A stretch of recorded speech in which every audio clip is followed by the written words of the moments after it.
All right, this is going to be a video demonstration of our housing swap. Today we're doing it on a 3.0, and there are minor differences in between the 3.0 and 2.0. We'll go through them as we go. So I'll go over a couple tools you're going to need real quick. Mainly a 5-point security Torx. This is a 15 inverted security Torx. That's an E6.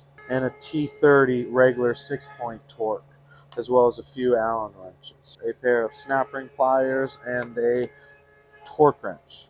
So that a square is needed. So let's get started.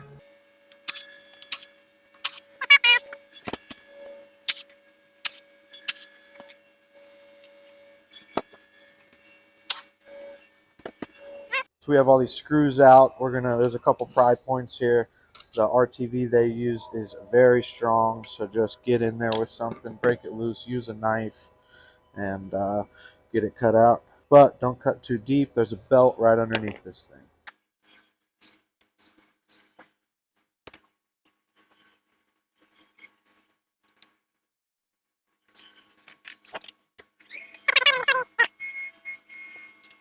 So using your inverted Torx, we have the 3 here and the belt tensioner. We'll start with the belt tensioner. Make sure you save all your hardware. We're going to be reusing almost all of it. We'll remove the motor next and pop this out. The tab connected to the motor we are going to reuse, so try and not mess that one up. These other 2 here we can cut off.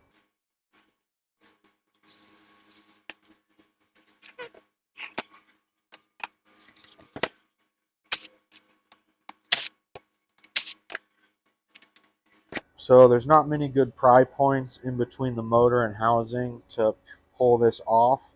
So I'm going to tap around it with a dead blow to break this seal.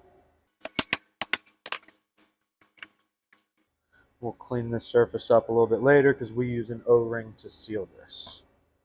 Okay, we're going to leave this side as is for now, move to the pinion side. So this is where you get your 5-point Torx. It's these 3 under here. We're going to pop this off, and this is going to be reused, so try not to damage it pulling it off. And there's a circuit board underneath this, so when you're taking this off, be careful to not get too deep and damage this.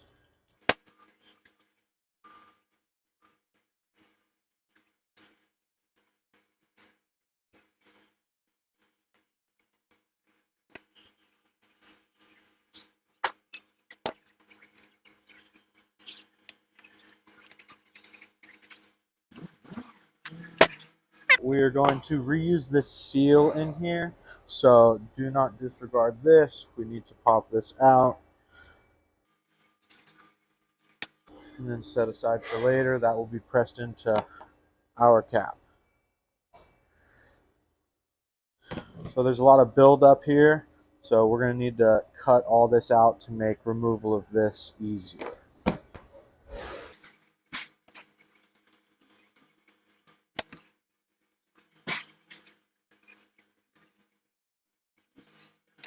All right, now that that's cleared up, we have to take this out, and I'm just using a nut that we machined out a little bit for this dome here, and tap it on and use an impact to get this off. Take a 15 millimeter, get our nut off of the back side of the pinion here. All right, we're now down to the most important part of this rack swap. So when you're pulling the rack out of the vehicle, you need to make sure when you pull in, your wheels are straight. Once you're straight and you get out of the vehicle, run your seatbelt through the steering wheel and buckle it to make sure there's no chance your wheel turns while you're taking the rack out. When you do that, your rack's going to be oriented relatively close to this.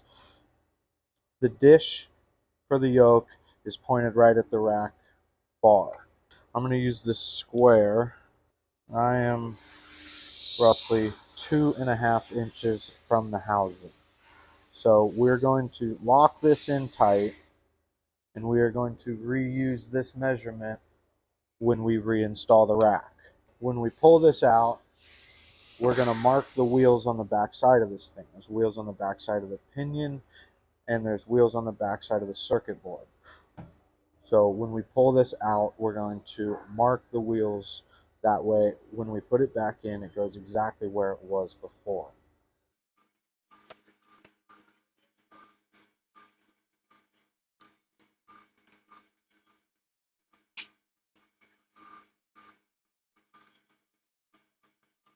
As a precaution, do not touch this circuit board without some sort of grounding device or separator like rubber gloves. So what we're going to do here is I'm going to press this circuit board out from the back to get it a little bit looser. And this is the part where you're going to need somebody else to help you pull this out and mark the wheels correctly. So I'm going to get someone, we're going to pull this out and mark the wheels. I'm going to slowly work this thing out. Remember, this needs to come out as one piece. This is going to end up needing to be feeded through the hole in the housing, so we'll just pop this off.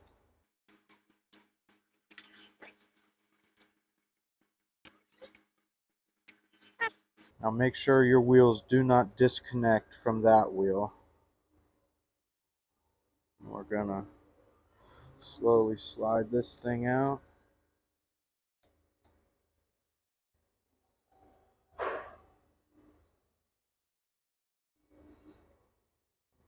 And mark the wheels right where they're at.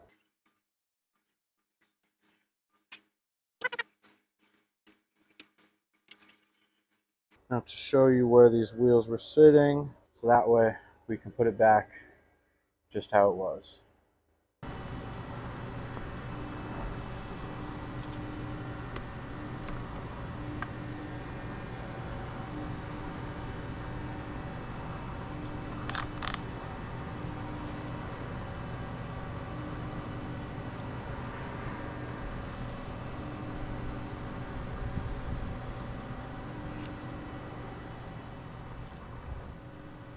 Okay, now that we have the pinion side out, we're going to remove the snap ring around the bearing on the inside of this housing.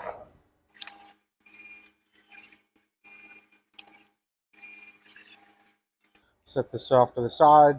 The way this thing is tapered, it needs to go in just how it came out, so I'm just going to leave it on the end of this till I'm ready. So now that we have the snap ring out, this thing should pretty much slide right out. If not, a couple taps on the end of the rack bar.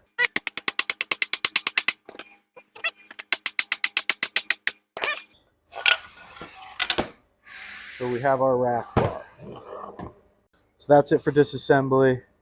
I'm going to grab the rack as you should get it and install this rack bar. To make this easy, I'm clamping this here, and we're going to slide the rack bar straight into the housing.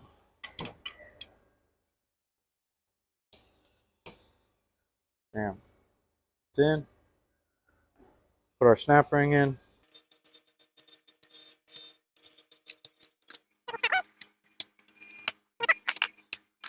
We now have our rack bar inside of the housing.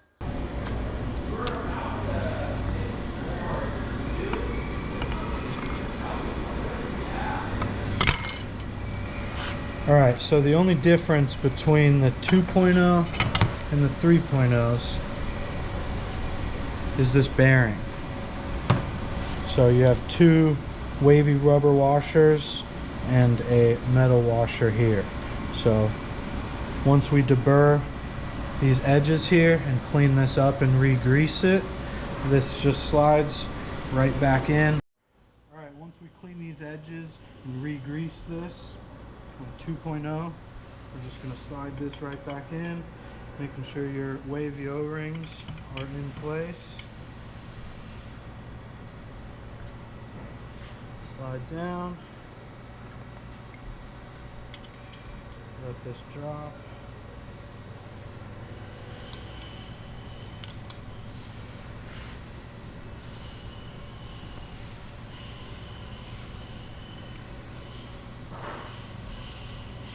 So before we install the pinion, we need to pull the two bearings out of the original housing. There's a needle bearing up top and a ball bearing at the bottom. I'm going to press out this bearing at the bottom here, that for the bottom of your pinion. Just going to take a 19mm socket.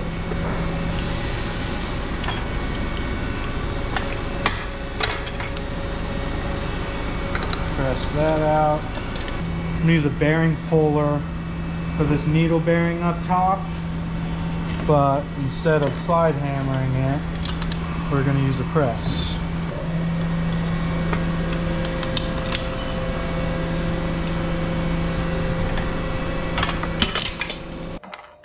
So now that we have both bearings out, we're going to repress this one into the bottom side of this. I use a press, it's very easily. This side is flat to this, so you can set it here and press down till you feel it stop. It's important that this is seated correctly. On the other side, if this is not a press fit, either way, we are going to use retaining compound and keep it in there to make sure this does not ever back out.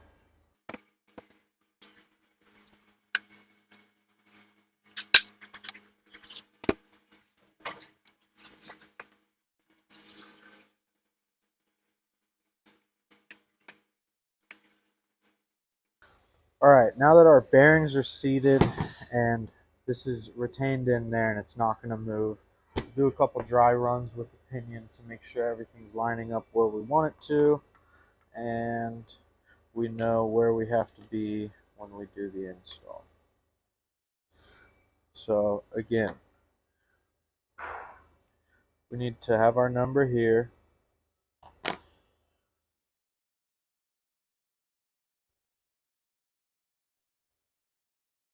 And the dish in the pinion needs to be pointed right at the rack bar.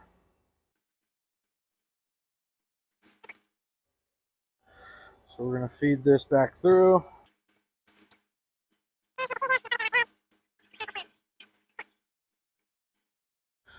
We're going to line up our wheels.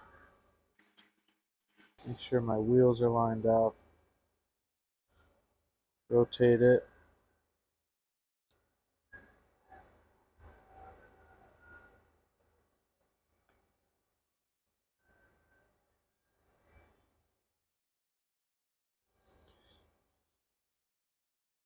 Slide everything down and in.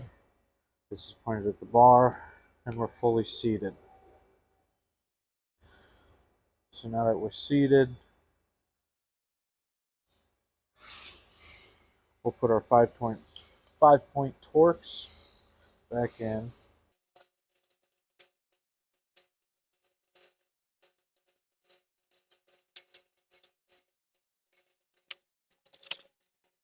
I'm also going to torque these down to about 15 inch-pounds.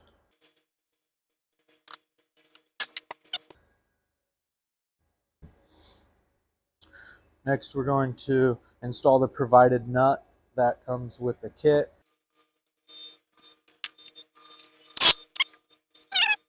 We will install the cap for the back side of this. This cap holds your bearing in. A little bit of grease on the O-ring.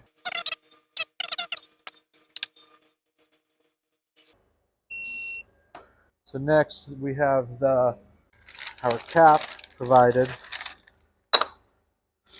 We're going to press the bushing we pulled out of the stock cap into ours.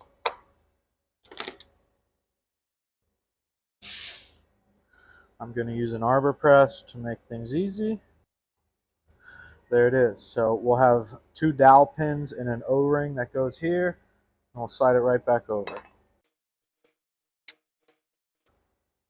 I'm reusing the 5-point Torx, 2 of the 3 that it came with. These in and also torque these down too. about 15 inch-pounds.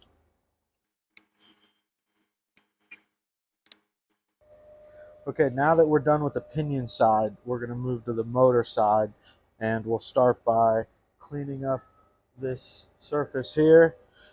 We have an O-ring that's going to go right in between the motor and the housing, reusing the hardware that we pulled off. I grease our O-ring.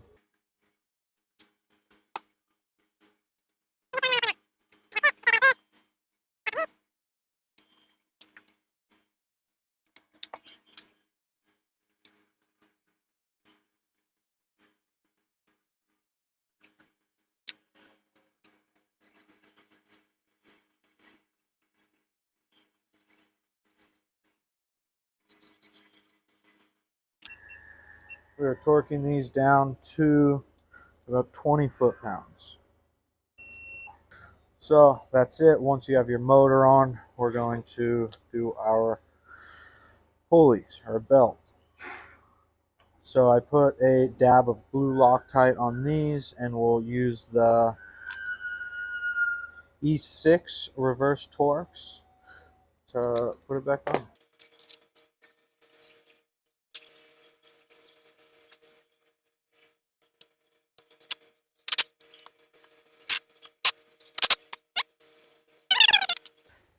We're going to blue Loctite this tensioner bolt as well.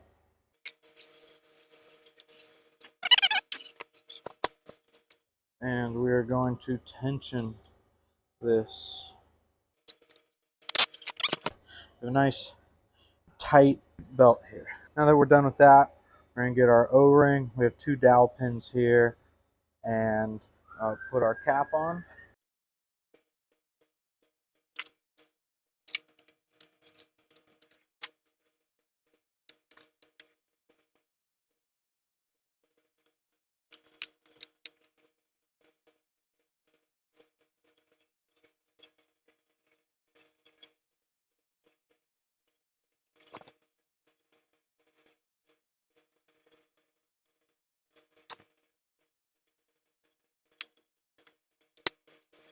All right, and we'll torque all these down to about 14 foot-pounds.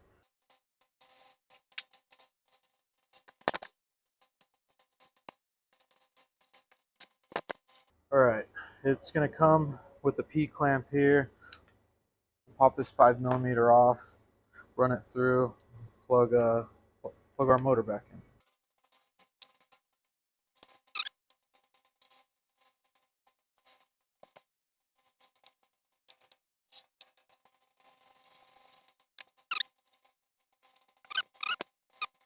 That is our rack minus bushings. You can reuse the bolt that you took it out of the vehicle with. I've bought an extra one so I don't have to do that. We're going to thread this in and then hit it out from this side, pop it out, use a socket on the other side to hit this one out, and we'll reinstall here. One side is square on each of them for the square bushing, and then the other side is round for the round bushing.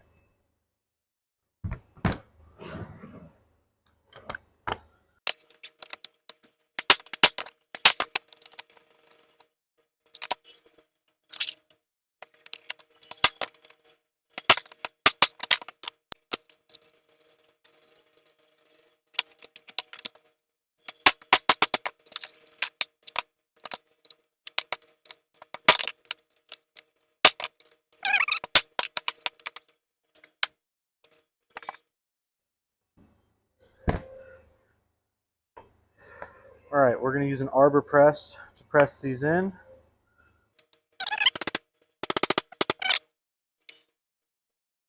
All right, guys, that was a Haas 3.0 housing swap.